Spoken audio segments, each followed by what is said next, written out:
Hello, beautiful souls. I am super excited to be here today. I was inspired to get outside and do a live about hearing God's voice. I know that many of my clients, if not all of my clients, when they came to me, they were wanting to hear God's voice or wanting to hear angels' voices or wanting to hear from their loved ones, right? So that is something I know that many of you inside this group would love to be able to do if you're not already able to.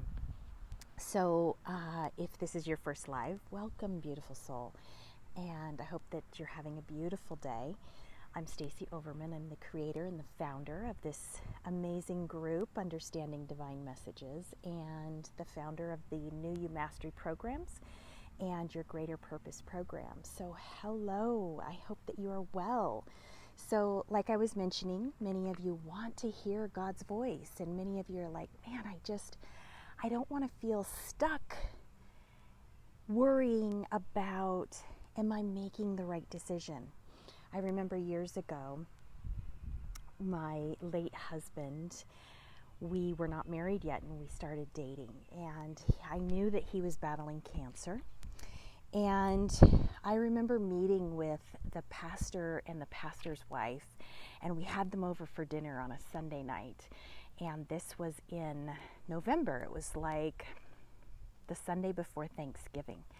And we were telling them how all the reasons why we shouldn't get married yet. And we were telling them all the reasons why we needed to get married.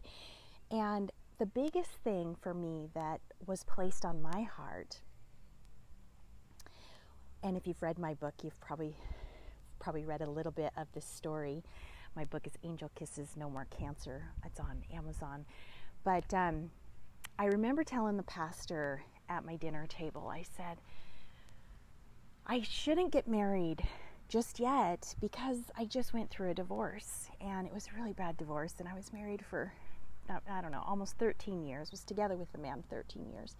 And it wouldn't look good if I were to get married so quickly, right? Like, am I making a hasty decision? How would it look? I was so worried about judgment. However, on the other hand, I told him all the reasons why I believed that we needed to get married. And the reasons were, makes me want to cry right now. I wanted God to hear my prayers and to heal the one that I loved. And I knew that when we were going to get married, or thinking about this, right, that he had been given about 3 months to live with his cancer, and he was raising 2 little beautiful girls all on his own. They were 18 months apart, and they were under the age of 3. And so I told the pastor, I said, he needs me. I need to help with the girls. It'll be a good transition for my daughter as well. She was older. And when I pray, God will hear my prayers and help heal him. And I wanted to do what was right in God's eyes. I didn't want to live together. I wanted to do what was right in God's eyes, and I was so afraid of making the wrong decision. And by the end of that night, we announced that we were going to get married. And it was scary, like, oh my gosh. And not even just that we were going to get married, but we were going to get married on Saturday. Now, mind you, this is Sunday night, the week of Thanksgiving, having dinner at my house with the pastor and his wife, and we decide we're getting married in 6 days. 6 days to pull off a wedding. And the church happened to be open, so we had a very small church with this pastor, and we had 6 days to pull it all off. And the good thing was most of our family, our immediate family, was coming to town for Thanksgiving. So we pretty much had, the most important people there, our daughters and our family and each other and the pastor. that was all that mattered. But everything went off like a hitch. We didn't have time for invites. We just phoned everyone. And we had standing room only in the church. And it was amazing that on a Thanksgiving weekend, so many people were able to attend. And we wanted to do what was right in God's eyes. So he had about 3 months left to live. And I knew that I may only be able to marry this man for 3 months. And I was going to make it the best 3 months of my life. And through prayer, through faith, and there's a lot more that happened, but we were blessed with 6 beautiful years together, 6 memory-making years together, through what I believe was doing what was right in God's eyes. And so, so that brings me to the topic that I posted up above this video, was wanting to hear God's voice. I'm just going to slide because the sun is so bright I can't see your beautiful comments, but I will read them later. And so one of the things for me is nature, being outside. That's one of the reasons I came outside, is connecting to nature, getting grounded, bringing myself into a place where I don't have the distractions of the busy everything at home.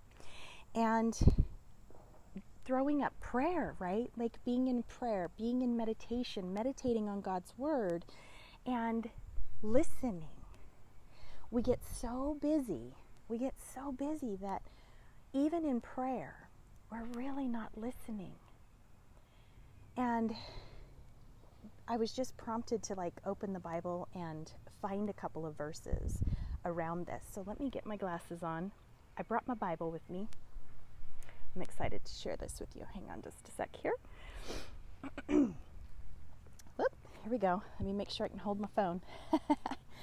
So in Ecclesiastes 5, I'm going to paraphrase between 1 and 3.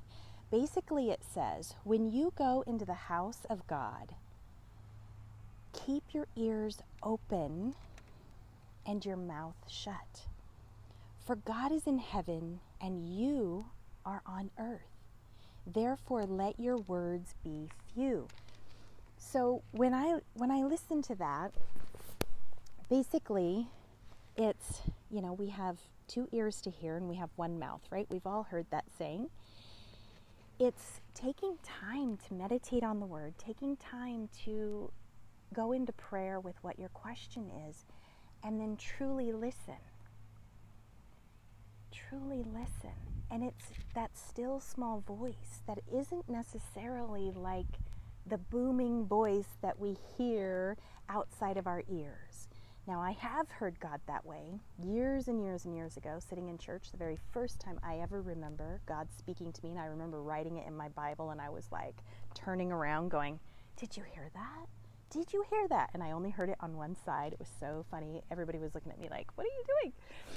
And so I have heard the booming voice, but more often than not, it is taking the time to be still and listen, because you're probably going to hear it more in your heart, more in that inner ear, the one that's it may even sound like your own voice at first until you get used to it.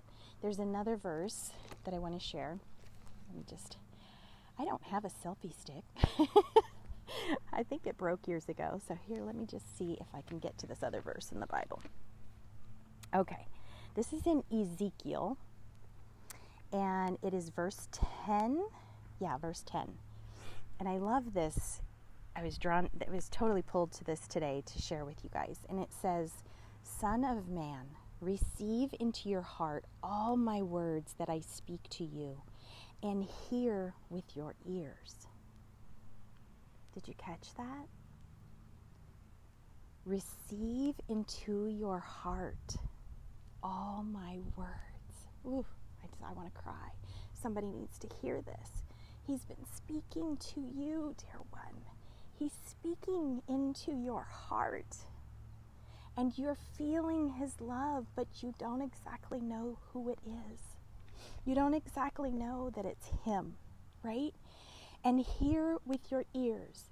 So, in a lot of my teaching, I teach you how to fall into your heart space and how to get out of your head, right? It isn't about having to stop thinking, control the mind, right? It's not necessarily about that. What it's about is getting out of the headspace so that the ego and the enemy isn't playing tricks on you. And you're falling into your heart space to hear, to feel, to sense, to know. The heart is like a mind of its own. Even some of us that have gut feelings, our gut is like a whole nother mind of its own, right? And you've got to learn how to trust it. You've got to fall into that heart space and allow God to speak to you through your heart. He loves you, beloved. He's there for you. He's waiting for you. Just listen. Just listen. I hope this was helpful. I feel like someone needed to hear this today. Somebody needed to hear this. I was just going along, doing my house stuff. We're waiting for some friends to arrive for the holiday weekend, and all of a sudden I was like hearing his voice saying, go look up the verse and do a live. And so I did, impromptu, here I am.